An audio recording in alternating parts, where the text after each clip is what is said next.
Hi, new section I thought I'd try with the channel, seeing as I've not been out riding much recently due to weather and, well, whatever, just mainly weather.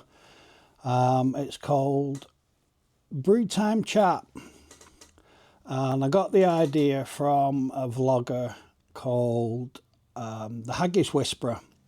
Now he's packed in vlogging and he's doing other things, but he had a section on his channel where he interviewed other YouTubers, and I thought it was a great idea. They were short sections, 20-30 minutes long, and I really enjoyed them, but then he's packed in, so I thought I could borrow his idea and use it. Now what I'm going to do, because I'm not big enough or famous enough to get in touch with these YouTube people, and I don't know how to use Stream Deck and all that kind of stuff, so I thought what I'm going to do, up at the unit, when I come up to the unit for a brew at Tim's unit at Robin Bank Motorcycles, I'm going to interview some of the customers that come in, and I'm just going to run through a few of the questions that I'm going to be asking them. Some of them I've kind of adapted from the Haggis Whisperer's channel, and also Tim was going to do this on his channel, but I think I'm going to run with the idea.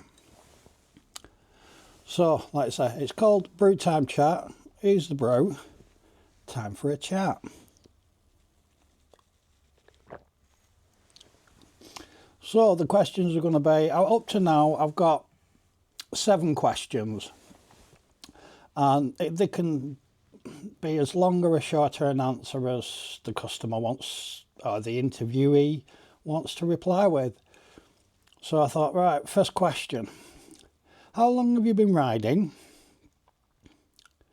And it's a 2-part question. So how long have you been riding, and what got you into motorcycles? So for me, how long have I been riding? Properly 10 years now. I came back into riding when I was 49. I was coming up for my 50th birthday, and I've driven everything. I used to be a class 1 driver and driven all that kind of thing. The only licence that I really wanted was the motorbike licence. So at 49 I decided to take up the reins and go and pass the motorbike test. I had to do the CBT, the theory, hazard perception, then I had to go and do mod 1 and mod 2, and then got onto the bikes. Completely different to when I was younger, and the licensing way is a lot different now. So yeah, 10 years I've been riding. What got me into motorcycles? Tim from RBMC store, Robin Bank Motorcycles. Now, I've known Tim for many years. Me and his father used to be we're still really good friends. He used to live round near where I live in Blackburn, and I knew Tim when he was growing up, from junior school through to senior school, and then after that he went and did his own thing and didn't see much of him. And one particular, it was a Sunday, I remember it clear as day. I can't remember the year, well, probably 11 years ago now. He was having, he'd set up a motorcycle business. I didn't know he'd set up this motorcycle business because I hadn't seen him, and his dad hadn't said anything.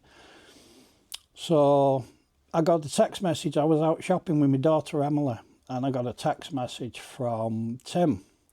All right, mate, I'm having an open day. I've got a motorbike shop in Darwin. Do you fancy coming up and having a look round?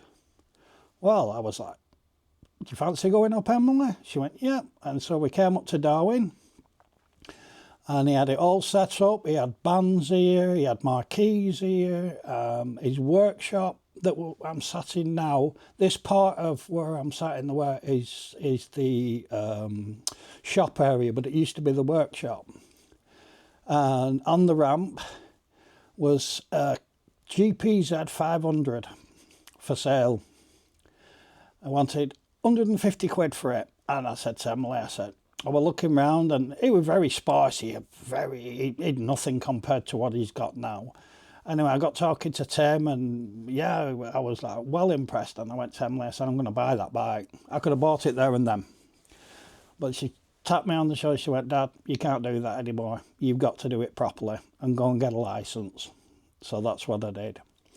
And then after that, I came up here, he said, oh, you can come up anytime you want for a brew. Kettle's always on. 10 years later, I'm still here and I'm still riding. So what was my first bike? This is question 2. What was your first bike? Well, my first bike, if you want to go on to it, was a Yamaha Viti 125 because I had to do a CBT and I couldn't ride anything bigger until I got my licence. So I got hold of a Yamaha Viti 125 and rode that. That was my first bike, legal first bike. What do I remember? I remember about it, good and bad. Well, it was a cracking bike. If you can get your hands on a decent Yamaha Viti 125, they're bulletproof. Look after them, service them, they'll go forever. They were cracking. They're the undersung bikes of the scooters. They had enough torque, they could whiz around little, commuting distances. They were very economical. And it was a good all-round bike, very reliable. Bad thing, dropped a valve. Came up to the unit one day on it, parked it up, no problem. I'd ridden it here, from Blackburn to here, only a matter of 10-15 minutes, parked it up, went to get on it to go home in the afternoon, wouldn't start. So this doesn't sound good. Just wouldn't, normally it was just straight up, fire on the button and go, but no, wouldn't start. So of course we brought it in and I had to get a lift home and checked it over the next day, no compression. Right, take the head off. Anyway, it bent one of the valves. Don't know how it did it. Didn't do any other damage. It just bent the valve in the engine. So that was the bad thing about it. But luckily, I managed to get a second-hand head for it from Bertie's Bike Breakers, local bike breakers in Chorley round near us. We put that together and we had it back up and running within a couple of days. So happy days. Question 3. What is your current bike? Well, as you all know me, my current bike is a Suzuki GSF 1250 Bandit, aka Lisa Jane. Now, believe it or not, that was my dream bike. When I was riding bikes and everything like that, a Bandit was my dream bike. Maybe not the GSF, but the Bandit. I just like that type of bike. And yeah, that's my current bike. So sorry about the rude interruption there, phone calls. So we'll go back to that. What is your current bike? My current bike is a Suzuki GSF 1250 Bandit on an 08 plate. Why did you pick that bike? It's my dream bike is a Bandit. And it was the bike that just came to me out the blue. And but for me to get it, I'd really not looking for it, to be honest with you. It found me. Got my eye on Honda Blackbird, beautiful blue Honda Blackbird in Lancaster Motorcycles. And when I'd spoke to the guy on the phone and I was going to go up at the weekend to have a look at it, and this bike was immaculate. He said it had full history, one owner from new, all the keys, everything. It was perfect, and it was for $2,000. I thought, that's a bargain, that's a steal. I'm going to have that. Anyway, I got a phone call on the Tuesday of that particular day, and the guy from Lancaster Motorcycles said, look, I'm sorry, mate, it's gone. I've sold it. The guy came and he had the money and he just took it. And I said, I knew it would do. Anyway, then Tim rang me. I was on my way up to the unit. Tim was out doing something. I think he was out cleaning windows. And he rang me and he said, Paul, he said, you were after a Bandit, weren't you? I said, oh yeah, I forgot about them, yeah. I said, but all the ones I'd seen are all shitty custom things. with the Dominator headlights, and they've been ragged to death. He went, no, there's a guy up at the MOT centre, which is next door but one to us. He's got a Bandit 1250 for sale. Do you want to go and have a look? So I shot up here like, you know, no tomorrow. Safely, of course, very safely. Anyway, as soon as I pulled into the yard, the alarm bell started ringing in my head. You know, there's a guy there with a white transit van. I don't know him. I've never seen him before in my life. And I went up and I said, who's this guy selling this Bandit? And he came round and he looked a bit, let's say, questionable. And the alarm bells are getting louder in my head, you know. Don't buy a bike that you haven't done no research on. Don't buy it from out the back of somebody's van, and don't buy it from somebody you don't know. Anyway, so I thought, well, hang on a minute, I'll calm my nerves here. Steve knows him and he can vouch for him. So I'm like, right, okay, let's have a look at it. Anyway, undid the back doors. It had just been for an MOT and got a clean bill of health from Steve, an MOT guy. Now, Steve's he was firm but fair, you know. Certain things you get an advisory for, but it were a good MOT, so I knew if he'd MOT'd it was going to be right. And I said, let's have a look. So I pulled it out the back of the van, and it was the GT version, so it has the fairings. Anyway, I wheeled it out, and I'm looking at it, and it was clean. Not my clean, but it was clean. He turned the key, and it just fired on the button. There was no turning over. It just fired straight away, and I went, I'm having it. I'll buy it now. So literally that day, I bought the bike out the back of a van. Yeah. Best thing I've done in my life. Love it to bits. So what do I like about my current bike? Oh, everything. Literally everything.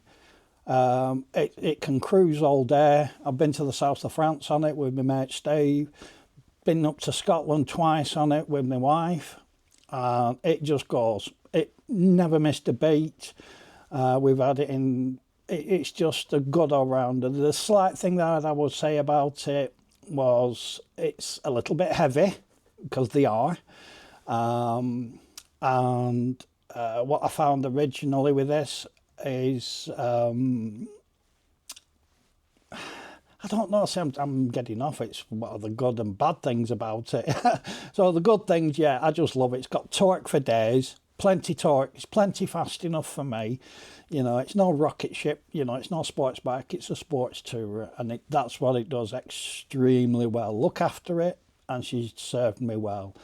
The only thing that I would say with it that was a bit pants were the rear shock, but that ended up, I went up to Scotland and that packed in on me. It just blew. So we kind of had to ride steady for the rest of the time. So I replaced the rear shock on it. I put Renthal handlebars on, so they're slightly wider, and that just, it eases my shoulder, because I've got arthritis in me. I'm full of arthritis, so it just eases for riding. And I de-linked the brakes. The ABS system on the Bandits there's no other word for it, there's just shit. The brakes were shit. I tried everything. I've had vacuum bleeders on them. I've had the brakes up in the air. They would never ever become a really good positive braking system. And I always ride two up. There's either me and my wife, or there's me and my daughter.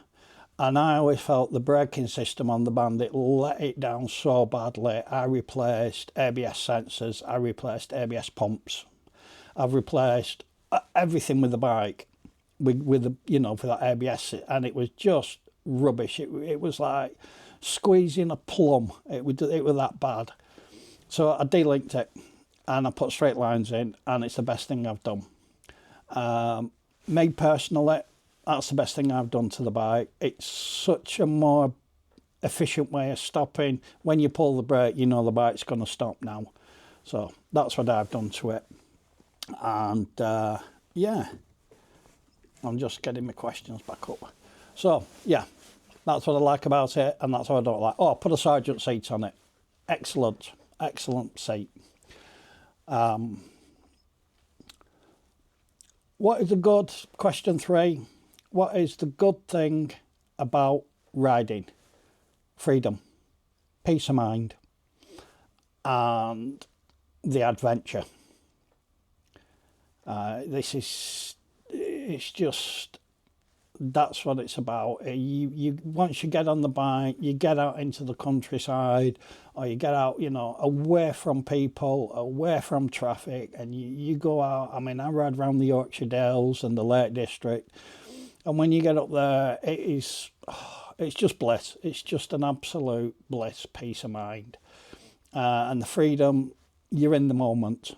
You can't worry about how much a tin of beans in Aldi is or anything like that. It's just you, the moment, the bike, and that's what it's about. What are the bad things about riding? Bad things about riding.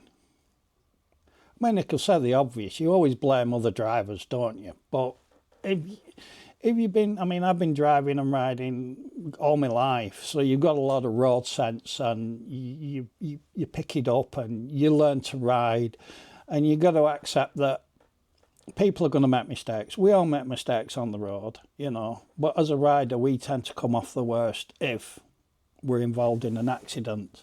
So yeah, I would say the worst thing about riding is if we're involved in an accident, it's going to hurt. The weather, there's not, as Billy Connolly said, I think, I'm probably quoting him wrong, there's no such thing of bad weather, it's just bad clothes. So that question 4, what camera gear do you use to create your content? Well, my camera gear that I use is all DJI. I have 2 DJI Action 4s. And what I'm recording this on is a DJI Pocket 3. I also have a Pocket 1 and a GoPro Hero 8 Black. Now the Pocket 1 and the Hero 8 Black, Tim kindly donated to me. He upgraded all his camera gear and he donated the Hero 8 and the Pocket 1 to me, which I'm going to make use of in the new season. Good cup of tea, that.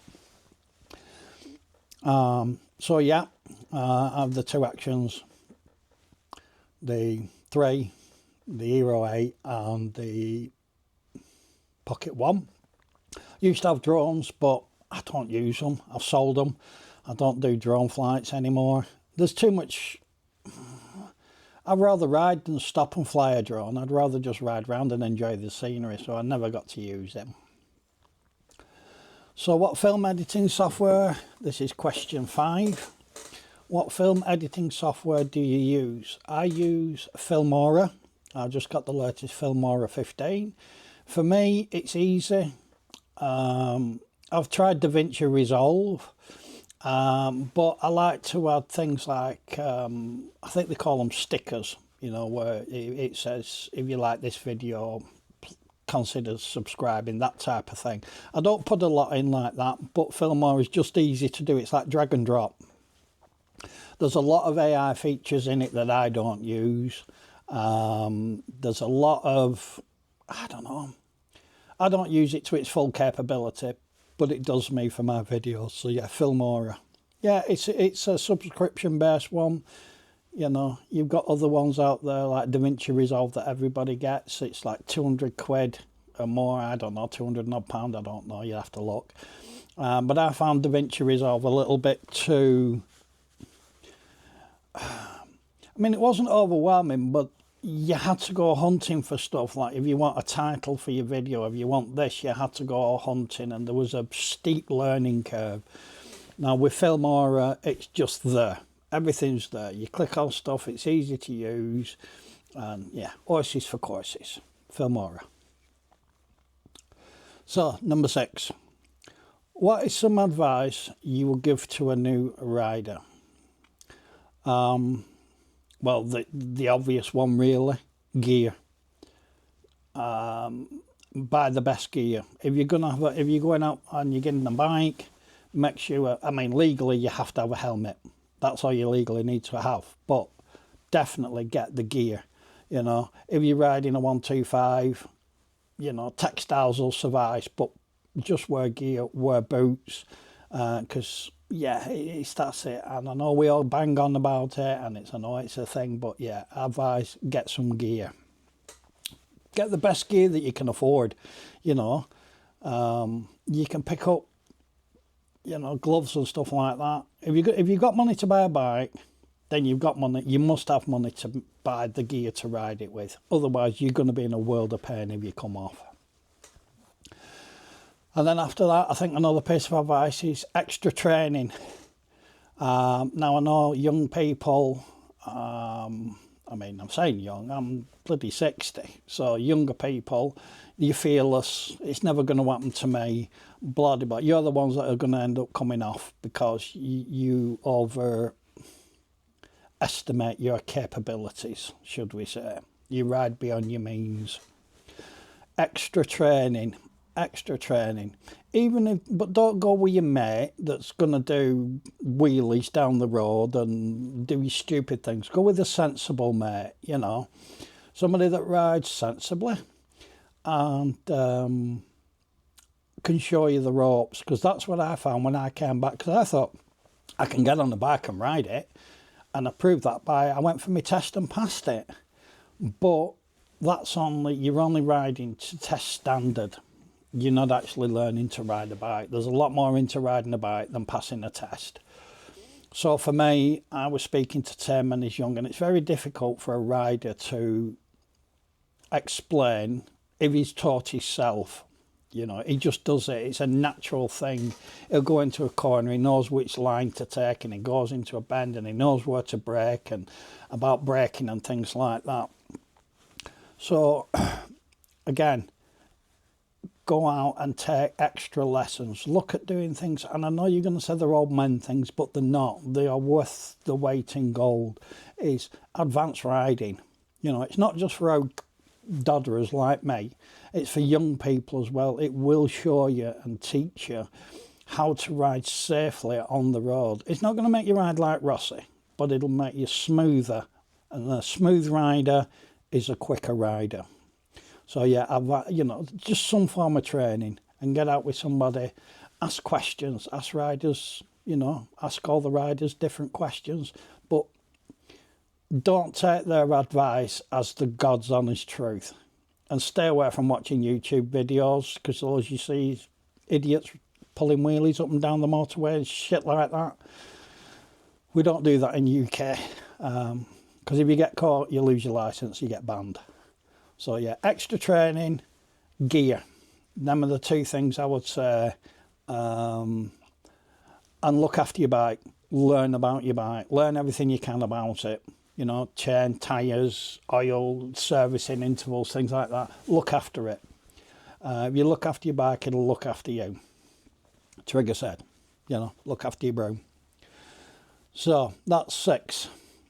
Number 7, final question. If money was no object, what new bike would you buy? Oh, well, they don't do the Bandits anymore. They've stopped making them. I'm torn here, because I used to have a Triumph. I had a Triumph 955 RS, and I'm torn here. So,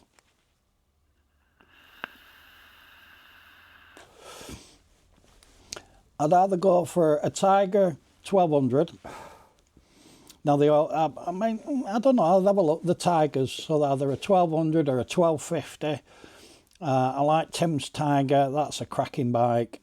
So a Triumph, or the Suzuki GT.